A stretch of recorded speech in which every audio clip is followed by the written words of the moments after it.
Imagine a ruler whose name travelled farther than his armies, whispered in markets from Baghdad to China, sung by poets in the courts of Europe, and woven into the timeless tales of 1001 Nights. To some, he was the mighty Caliph of the Abbasid Empire, a sovereign whose wealth dazzled the world. To others, he was a figure of myth, sitting in his golden palace in Baghdad, dispatching gifts to kings and letters to emperors, commanding respect with a single word. This was Harun al-Rashid, the fifth Abbasid Caliph, a man whose reign marked the very height of the Islamic Golden Age. But behind the glitter of his court and the perfume of his gardens lay stories of ambition, betrayal, knowledge, and war. This is not merely the tale of a wealthy monarch, but of a leader whose choices shaped the fate of a civilization, and whose legacy endures more than 1,000 years later. When Harun was born in 763 CE, the world of Islam was still young but already vast. The Abbasids had risen to power after overthrowing the Umayyads, promising justice, scholarship, and unity. Their capital, Baghdad, founded by his grandfather Al-Mansur, was already a marvel, a city planned like a circle, guarded by walls, filled with markets, mosques, and palaces. Yet power in such an empire was fragile. The caliphate stretched from North Africa to Central Asia, and beneath the grandeur of Baghdad lay tensions, Persians demanding recognition, Arabs insisting on their primacy, and Turks rising as warriors and officials. Harun grew up in this melting pot of cultures and conflicts. His father, Al-Mahdi, raised him not only to enjoy the luxury of princes, but to understand the burdens of power. Trained in military arts, literature, and the Quran, Harun was groomed from youth to be more than a prince, to be the image of a caliph, who embodied both might and piety. From an early age, Harun al-Rashid showed both intelligence and charisma. As a young man, he was appointed to lead military expeditions against the Byzantine Empire. At only 15, he commanded armies that marched across Anatolia, capturing fortresses and returning with victories that astonished the empire. One story tells us that after one such victory, Harun led the Friday prayer, his armour still glistening with dust, and his voice steady as he recited verses of the Quran. People saw in him not just a soldier, but a leader who could blend faith with strength. His reputation soared. By the time he was 20, his name was already sung in the mosques of Damascus and whispered with respect in the courts of Constantinople. The young prince was not yet caliph, but the world already recognized in him a rising star. It was said that when Harun rode through the streets of Baghdad, children cheered, merchants blessed him, and scholars noted his questions with admiration. He was from the very beginning a man marked for greatness. Harun al-Rashid became caliph in 786 CE at the age of 23, following the death of his brother Al-Hadi. The transition was not without turbulence. Al-Hadi had opposed Harun's succession, but with the support of his mother, the formidable Al-Khayzuran, Harun took the throne. The empire he inherited was rich but unstable. Rebellions simmered in distant provinces, rival families plotted in secret, and the Byzantine Empire watched carefully for weakness. Harun's first task was to secure his authority. He surrounded himself with capable ministers, most famously the Barmakids, a Persian family of extraordinary administrators who would become the architects of his court's brilliance. With their guidance, he consolidated the Abbasid rule, strengthened the treasury, and laid the foundation for a reign that would be remembered as the Golden Age of Islam. Harun 786 CE and Hadi. Under Harun al-Rashid, Baghdad shone like no other city in the world. Its streets buzzed with merchants from India, Africa, and China. Silks, spices, perfumes, and gems filled its markets. Scholars from across the empire flocked to its libraries and schools. Poets recited verses in its palaces, and musicians played melodies that enchanted the night. The Caliph himself loved to walk the streets in disguise, listening to the concerns of his people. Tales say that he would wander Baghdad with his vizier, observing the lives of merchants, artisans, and beggars, ensuring that justice was served. These stories, though romanticized in 1001 Nights, reflect a truth.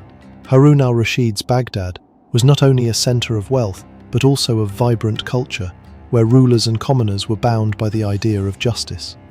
One of Harun's greatest legacies was his patronage of knowledge. He funded scholars who translated works from Greek, Persian, and Indian traditions into Arabic, laying the foundation for what would become the famed Bait al-Hikmah, the House of Wisdom. Astronomy, medicine, mathematics, and philosophy flourished under his patronage. The Caliph's court became a meeting place of cultures. Christian scholars, Jewish physicians, Muslim jurists, and poets of every background. Knowledge, he believed, was the wealth that enriched the soul of a nation.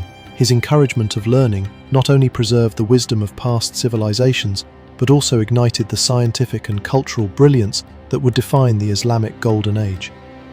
Harun al-Rashid's fame was not confined to the Islamic world. In Europe, the great Frankish king Charlemagne ruled the Carolingian Empire. Despite the distance, the two leaders exchanged embassies and gifts. Harun sent Charlemagne an elephant named Abul Abbas, a symbol of power and friendship. This exchange shocked Europe. The tales of Baghdad's splendor and the caliph's generosity spread across the continent. Harun al-Rashid was not seen merely as a distant ruler of Muslims, but as one of the world's most powerful sovereigns, a peer to Charlemagne himself. Their correspondence symbolized a rare moment of diplomacy between East and West, a glimpse of what could be achieved through mutual respect. Stories of Harun al-Rashid's justice filled the empire. Judges recounted how he demanded fairness, even if it meant ruling against the wealthy or powerful. One tale tells of a dispute between a noble and a poor man. When the judge ruled in favor of the poor, Harun not only upheld the judgment, but rewarded the judge for his integrity. Such tales spread quickly, giving the caliph an aura of piety and fairness. His citizens saw him not just as a monarch, but as a servant of God tasked with protecting their rights. His justice, coupled with his generosity, made him beloved by many, though not all, for in an empire so vast, there were always those who envied or resisted his power. Despite the splendor of his reign, Harun al-Rashid was no stranger to war. He launched campaigns against Byzantium, leading armies deep into Anatolia. Each year, the Byzantine emperor paid tribute, a sign of Harun's military strength. Yet war was costly. Maintaining armies across such vast distances strained the treasury. The caliph balanced between war and peace, knowing that displays of strength were essential to secure his empire's borders, but also aware that true stability came from prosperity and knowledge. No story of Harun al-Rashid is complete without the Barmakids. This Persian family rose to prominence as his viziers, administrators and confidants. They built schools, hospitals and caravanserais, leaving their mark on the empire's infrastructure.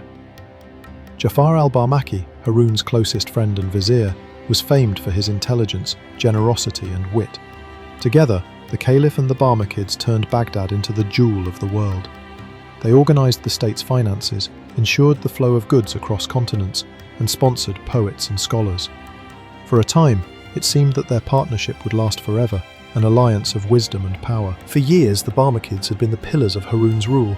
They managed finances with unmatched skill, sponsored poets, built schools and hospitals, and gained immense popularity among the people. Jafar al-Barmaki, Harun's most trusted vizier, was not only an administrator, but a close friend.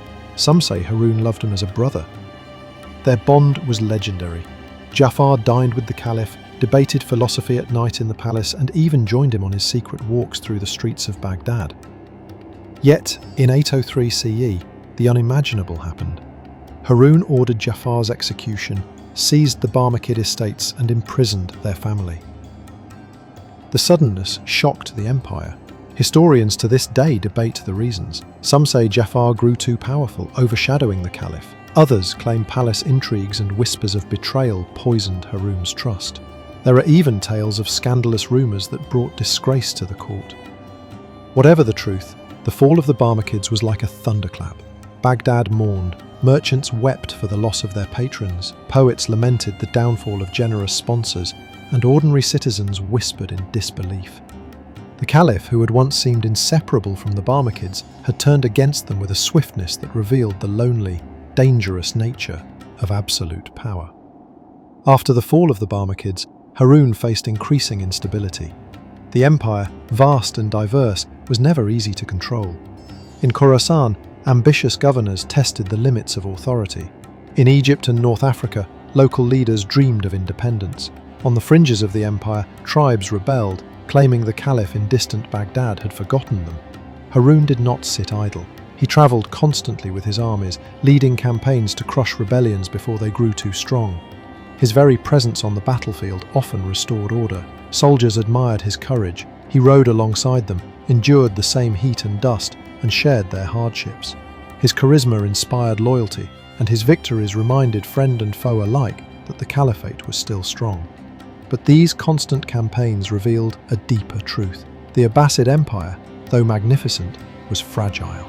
It stretched like a golden tapestry, beautiful to behold, yet vulnerable to every tear at its edges. Harun understood that his personal strength held the empire together. Without a ruler of his stature, the seams could unravel. The rebellions were not just challenges, they were warnings of storms to come. Separating fact from fiction in the life of Harun al-Rashid is difficult, for his reign inspired myths as dazzling as reality itself.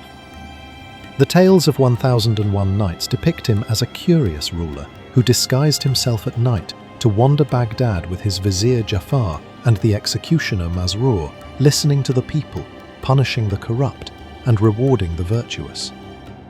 While historians doubt the literal truth of many of these stories, they reflect the image Harun left behind.